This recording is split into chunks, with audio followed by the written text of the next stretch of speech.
E nós vamos agora para a nossa primeira entrevista. Nós vamos falar sobre o PIB, que teve uma queda de 4,1% em 2020. O que significa? Quais reflexos na vida dos brasileiros? Pois é, Pri, apesar do avanço de 3,2% da economia brasileira no quarto trimestre, o Produto Interno Bruto, o PIB, então, acumulado de 2020, registrou esse tombo de 4,1%. O número foi divulgado essa semana pelo Instituto Brasileiro de Geografia e Estatística, o IBGE. Olha, sobre esse assunto nós vamos conversar agora com Fábio Pina, que é assessor econômico da FEComércio São Paulo. Bom dia, Fábio. Seja bem-vindo aqui ao Jornal da Rede Alesp. Bom dia a todos. O prazer é meu. Fábio, nós falamos justamente agora no início que o IBGE divulgou essa questão, dessa retração de 4,1%. Quando se fala em PIB, para que as pessoas entendam em casa, de um modo didático, o que significa efetivamente para nós brasileiros essa retração? Na realidade, é a retração de tudo que foi produzido no país, em serviços, bens, ao longo do ano passado. É a maior retração da série histórica, é uma retração muito grande. Eu não diria que, apesar disso, é um número para comemorar, porque não dá para a gente nunca, jamais comemorar uma recessão, ainda mais um país de renda média baixa como o Brasil. A gente precisa crescer e crescer rapidamente, mas diante do que chegou a ser aventado de quedas de 8%, 9%, na média do mercado lá em agosto, setembro, se falava em 6,5%, 6,5%, a queda de 4,1% ela é um bom número, entre aspas. Agora, para trás, o problema é maior. Por quê? Porque essa queda vem depois de 2 anos de profunda recessão também, que foram quedas grandes do PIB, quase como essa, 3,5% e 3% em 15 e 16, depois 17, 18 e 19, crescimentos muito pequenos, de média de 1%, 1 e pouco por cento. Então, o país já vinha de um crescimento, de 2 recessões, um crescimento, uma recuperação muito lenta, e aí tomou esta pancada por conta da pandemia. Então, se a queda não foi tão grande, por um lado, isso é uma notícia quase positiva. Por outro lado, a queda vem depois de um período muito longo de desempenho econômico bastante medíocre. Só para você ter uma ideia, hoje o país tem um PIB 7% menor, mais ou menos 7% menor do que tinha em 2014. Então, se a gente crescer 3% esse ano, como se espera, mais 2% em 22 e 23, lá no final de 2023 a gente vai ter o mesmo PIB que a gente tinha em 2014. Isso sim é uma década realmente perdida. O principal motivo, então, para essa retração aí em 2020 foi a pandemia ou não? Tiveram outros fatores? Isso porque você até comentou com a gente que esse índice é histórico e o pior aconteceu em 1990, lá no governo de Fernando Henrique. Então, assim, a pandemia é culpada, é totalmente culpada ou não? A gente tem outros índices que colaboraram para essa queda.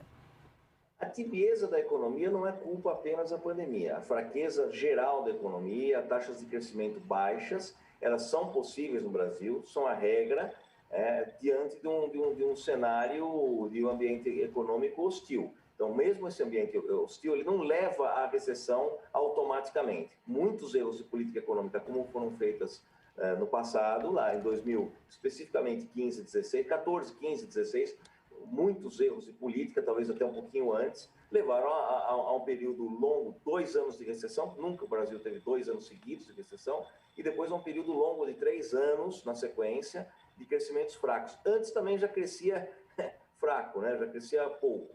Agora, nesse momento, a queda, eu diria que é quase inteiramente relacionada à pandemia. Se não fosse a pandemia, o país cresceria. Não cresceria muito, mas cresceria 1,5%, 2%. Teria novamente um crescimento ainda aquém do desejável e das possibilidades do país, mas seria crescimento. A queda desse ano, 2020, ela é fruto de um passado de tibieza de toda a economia, somado a uma pandemia. Não seria a queda, mas também não seria um crescimento expressivo. Espero ter respondido o seu questionamento. Eu só queria consertar aqui uma informação que eu dei, de 1990... 96. Mas aí era presidente Era o Fernando Collor. Fernando Collor de Mello. Collor. Eu falei Fernando Henrique. Desculpe, então, o erro ali com os Fernandos, né?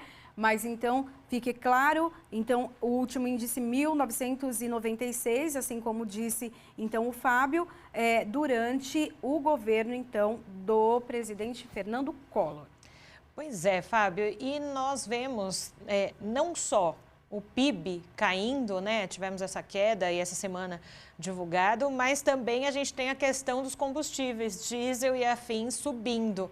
Não é? Vai virando uma bola de neve, né, Fábio? Todas essas questões com relação à economia que quem vai sentir somos nós ali no bolso daqui a alguns dias, né? Efetivamente.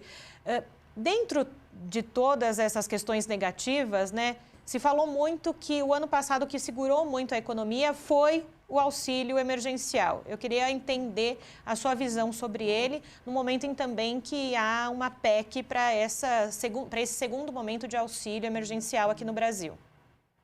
Perfeito. Eu vou voltar um pouquinho só para a gente deixar claro, quando eu falei 1996, é a série de PIB que é 96, só para a gente deixar claro para o ouvinte, a série nova de PIB com a nova metodologia desde 96. Em 90 houve uma queda, então em 90 era o Fernando Collor, o presidente Fernando Collor, em 96 já era o Fernando Henrique, e a partir dali eu tenho uma nova metodologia de PIB, e essa série eu não consigo retomar. Claro, a gente faz comparações históricas com períodos anteriores, mas não é muito adequado. Esse é o primeiro ponto. Segundo, você falou de gasolina, de luz, é verdade, tudo isso é importante, e está no dia a dia das pessoas, assim como o preço dos alimentos está crescendo, mas mais perigoso ainda a gente tentar adotar certas medidas para conter isso de forma no peito, né? Conter isso de forma arbitrária. Isso causa mais danos para a economia do que qualquer outra coisa.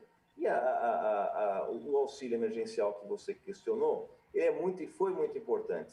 Se você tirar o auxílio emergencial, que foi de 280 a 290 bilhões no ano passado, a renda do brasileiro teria caído algo como 100 bilhões. Mais ou menos isso. São os cálculos que a Federação do Comércio está fazendo. A hora que eu somo isso, eu tenho uma renda adicional até. Então, ele foi muito importante, em especial para o varejo. O que aconteceu? Um aumento de compras em alguns setores, como supermercados, especialmente. Claro, outros setores sofreram muito, e em especial, setores do varejo não essenciais, vestuário, eletroeletrônico, uma série de brinquedos, uma série de setores sofreu muito, e o setor de serviços. Então, as pessoas jantaram menos fora de casa, evidentemente, cinema, teatro, viagens, a parte de lazer, de serviços, teve uma queda muito grande. Mas isso seria ainda pior se essa renda emergencial não tivesse vindo. Essa renda, como eu falei, foi de 180 a 190 bilhões. O que está sendo projetado para esse ano é um alívio, mas é um quarto do que entrou no comércio no ano passado, entrou na economia no ano passado, desculpem. E ela vai ser importante, mas vai ter um efeito muito menor. E o que a gente espera é que ao longo desses próximos meses essa renda seja efetiva, só para que eu pelo menos não deixe as famílias totalmente à míngua, as famílias mais pobres em especial à míngua, né? E a gente começa a recuperar o emprego o mais rápido possível. Não sei se isso vai acontecer, o país tem muitos problemas, mas a ideia é mais ou menos essa, e o auxílio emergencial, que foi muito importante, deu um respaldo para que o PIB não caísse ainda mais, está de volta, mas de uma magnitude muito menor, portanto, o efeito será menor também. A partir de meia-noite, a gente já entra na fase vermelha aqui no estado de São Paulo, e vários outros estados também vão começar com restrições mais drásticas, até por conta do aumento do número de pessoas contaminadas e também de mortes em todo o país. Me fala um pouquinho do impacto disso para o comércio. O comércio, na sua maioria, ali terá horário reduzido ou fechamento. Bom, o impacto é negativo, evidentemente é negativo. A gente não pode esquecer que o comércio foi pego, a economia do Brasil foi pega no ano passado pela pandemia, ainda em situação, como te falei, de tibieza, fraca, porque vinha de recessões e crescimento fraco. Então você não estava com uma saúde financeira, uma rigidez empresarial enorme no país, com caixa sobrando, né, muita liquidez. Isso não era verdade. Então já foi colhido num momento ruim. Como a gente não cuidou bem da pandemia, não interessa quais são os motivos, quem cuidou, quem não cuidou, mas o fato é que nós estamos, depois de um ano, no pior momento da pandemia, a coisa não anda. Então, é claro que qualquer tipo de restrição é muito ruim, mas é mais importante que a gente consiga encerrar esse ciclo de pandemia para voltar para a normalidade, porque já faz um ano que a gente tem lidado muito mal com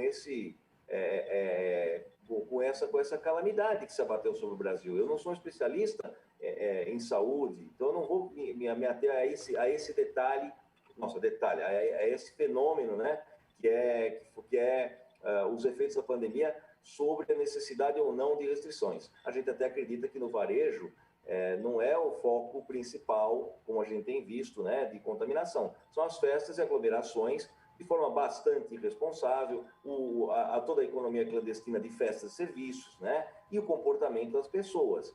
Mas o fato é que mais uma restrição pega o comércio num contrapé. Já estava fraco no ano passado, ou pelo menos não estava tão rígido o ano passado, e agora você, um ano depois, está falando em novas restrições num pico de pandemia que, sinceramente, não era esperado para esse momento. Qualquer um que voltar, tentar lembrar como é que estava há um ano, acho que a maioria imaginava, um mês, 2 meses, a gente vai fazer uma restrição aqui e vamos eliminar o problema da pandemia. E foi caminhando, e de lá para cá, as coisas, infelizmente, não se resolveram. Pois é, Fábio, é um momento muito peculiar no Brasil e aqui em São Paulo, por tudo isso que você disse também. Estamos num momento muito difícil da pandemia, a gente abriu o jornal falando justamente que a projeção do Ministério da Saúde é se ter 3 mil mortes por dia, e claro que vai respingar também nessa questão de serviço e comércio. E como que a federação pensa essa questão no sentido... Há como se ter medidas de auxílio para essas empresas, né? Eu estou aqui com o site da FEComércio aberto e sobre esse tema fala até dessa perda em março de até 11 bilhões ao varejo. Na realidade, essa é uma estimativa olhando para o que já aconteceu. Então, no ano passado era muito difícil fazer a estimativa, e não tinha um evento semelhante. Nesse ano, você olha para abril e maio do ano passado, que foi o momento mais tenso da pandemia, começo de pandemia e crescimento dos casos, desconhecimento total. Então, o comércio no estado de São Paulo perdeu de 25% a 30%, 11 a 12 bilhões, que é isso que você está falando.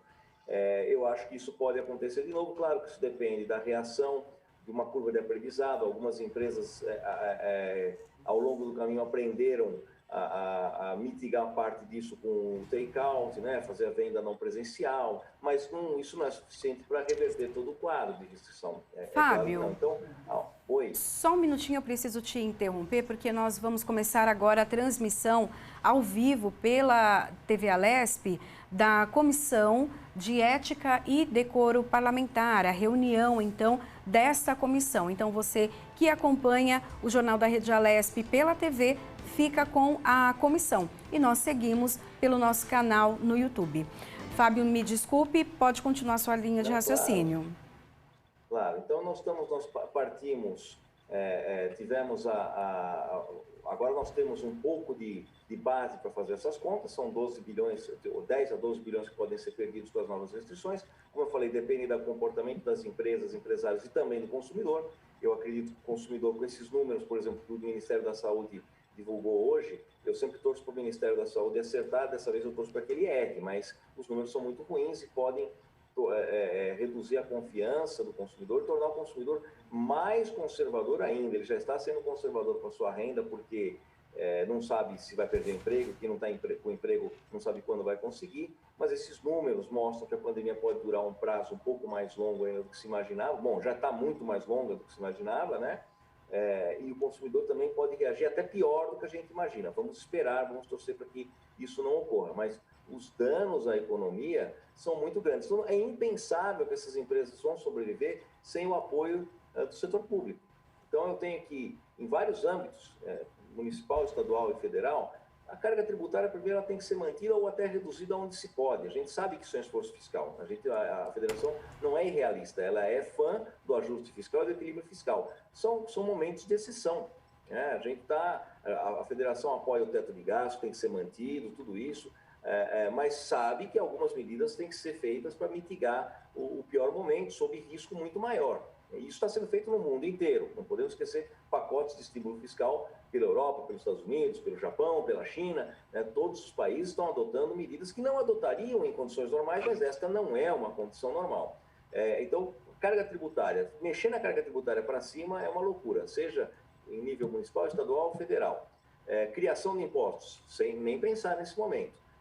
E a gente ainda assim vai precisar suspensão de folha para muitas empresas, que não vão ter como pagar os seus funcionários sem trabalhar. Eu não tenho a receita, não tenho uma liquidez enorme, um caixa enorme. Essas empresas têm duas opções, ou fechar ou fingir que não viram o problema. Mas isso não vai acontecer, elas vão ter problemas muito sérios, né? Não vai acontecer, não vão fingir que não viram o problema. Isso não ocorre.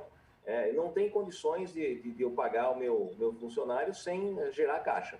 E, por outro lado, também, uma outra medida muito importante, que foi muito relevante ano passado, a expansão do Pronamp, seja em prazo, seja em carência e seja em volume de recursos. Novamente, e infelizmente, nós estamos num momento precisando dessas medidas que a gente imaginaria que já estaria saindo da pandemia e crescendo aceleradamente. Não é o caso ainda, infelizmente. Sem essas medidas do governo, em especial o auxílio emergencial que está sendo desenhado, até bem desenhado, né? Porque ele escapa do teto, mas de uma forma bem comportada, o resto não tem que escapar do teto mesmo. Nós temos a necessidade da suspensão de folha de pagamentos e apoio aos funcionários, aos colaboradores que estarão sempre suspensos, né, nas suas atividades, e uma ampliação do Pronamp. Acho que esses três grupos de medidas são as essenciais, as mínimas, para que eu mantenha o tecido econômico razoavelmente seguro. Bom, Fábio Pina, assessor econômico da FEComércio de São Paulo, muito obrigada pelas suas informações e explicar um pouquinho para a gente, então, né, sobre esse dado, né, dado econômico sempre é um pouquinho difícil de entender. Obrigada por nos explicar e também falar, né, das medidas que devem ser adotadas, que são indicadas, então, para a retomada da economia. Muito obrigada, ótimo dia. À disposição, prazer é meu.